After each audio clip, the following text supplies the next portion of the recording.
Hello everyone, back again with another video, and excuse the very wide Commodore there, and excuse me trying to figure out how this game works, but I figured I'd try recording some games once again on my Android tablet, or actually I've got an Android tablet now. I didn't have one when I last did videos playing Android games, but I now have one, and it's not a very good one either. As you can see, this game's leaving me with the best possible first impression by asking me if I need Robux. I don't play Roblox, but that's fine. I don't know why I gave you that, but you know, the game's not even on the Play Store anymore. I don't even know how the ad thing's functioning. But this is Thunderdome GT. This was made by an Australian developer who did the driving speed games, pretty niche sim-esque games or simulation-esque racing games that you know, were kind of on a couple of like shareware discs from back in the, I don't know, like the early 2010s and stuff like that. And I think at some point in like 2013 or 2014, the developer ported the game to Android, I think, or iOS or something, and I still have the APK somehow, so I downloaded it on my Google Pixel tablet and decided to plug in a controller, and it turns out the controller support works just fine. Um, like with most simulation racing games on mobile, though, the controls are really odd. And plus it's got the, as you saw at the start, you might have seen it up at the top, like the fuel thing. Like, you know, one attempt means like you lose an attempt and then you got to wait. Like, you know, if it goes zero, you got to wait like, I don't know, half an hour or 24 hours to play again or something, which is, you know, a great motivator to keep you playing this game, I guess. But I digress, and I guess plenty of mobile games do it these days, so I guess it's clearly worked, unfortunately. But yeah, back to the controls. It's very odd. Like the idea is there, but it's very the way I'm trying to, it's weird to describe because there's smoothing and whatnot. I get fucking spun there. The AI tend to do that in this game a lot too. It's very frustrating. But as you can see, every single opponent is doing their absolute best job to keep me back on the track. But I'm now back down to 8th place, which is not ideal. But the steering felt very wonky. Like there was no smoothness to it. It was almost like I was using a D-pad, even though I plugged in my Xbox controller, and it was using, you know, the analog stick. You know, the Xbox analog sticks are pretty good. I mean, they have their problems, and through my work in retail, you know, I've had a few Xbox controllers come back with stick drift, but I've personally not had that issue. I've been very lucky, actually. I've had, honestly, too many controllers. The special editions are very appealing, and look, when I had the funds, I bought them because I had the funds, you know? Forgive me for that. Or not, I guess it's your call. I'm not judging. You can judge me very harshly for that, but it just felt odd. I mean, like, the game is still competent to play, don't get me wrong. I mean, I can't really give it any praise or recommend you guys go out and play it because it's kind of difficult to get. I mean, you can just download or sideload the APK, or even if if you can find the PC version, do that instead. I'd probably recommend that instead, to be honest, because the game doesn't, you know, need much to run on. And even on my Pixel tablet's Mega Tensor G2, it still runs at a smooth 60 FPS. This is just a strange game, this one. I mean, yeah, again, like the garage and all that, it's such a slog. This game is such a slog to just sort of get up and going, and it reminded me of so many other mobile games that it was almost just, it kind of left me with like this bad impression. And the fact that every track was an oval, whereas like Driving Speed 2 had a variety of tracks. I think it had like Road Atlanta and, oh, was it Road Atlanta? It was one of the really good tracks around America. I mean, there's quite a few really good racing circuits around America, but that was one that stood out to me. It was a fun track to race on in Forza Motorsport. It was a fun track to race on in a variety of other racing sims, and it was fun in this game even.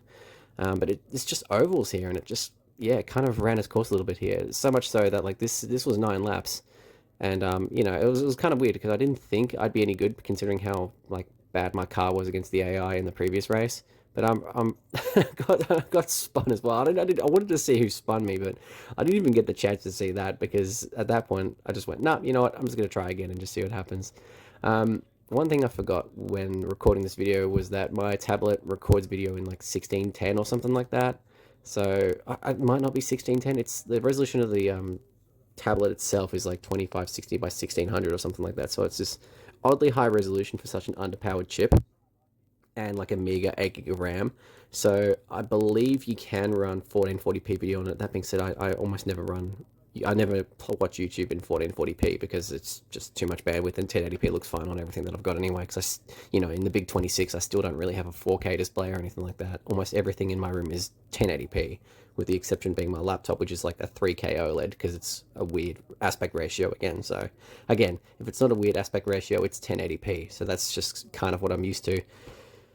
But I kind of forgot in post that stretching these videos would just make them look a little bit odd, like all the cars are far wider. I mean, it kind of looks okay. This game scales alright with this weird scaling and whatnot, but it just looks a bit weird. But as you know, me rambling, the game definitely kind of ran its course by this point. I don't know, just, I don't hate oval racing. It just doesn't doesn't kind of connect with me as much as track racing does. I mean, I know people have, there's obvious reasons to like oval racing. I know that has a lot of its fans and whatnot, but I'm just not one of them. I don't disrespect it. I don't hate it. It's just not for me. Um, and more to the point, like where I've been really enjoying Le Mans Ultimate, and I mean, I could do videos on Le Mans Ultimate, but every single race that I'm doing in that league race, or even like the short form races, are like at least half an hour.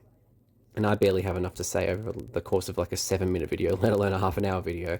Although I remember I did try that back in the day. I think I just got into random things about life and whatnot, even in those videos all those years back. But now I'm trying to keep these videos a bit short.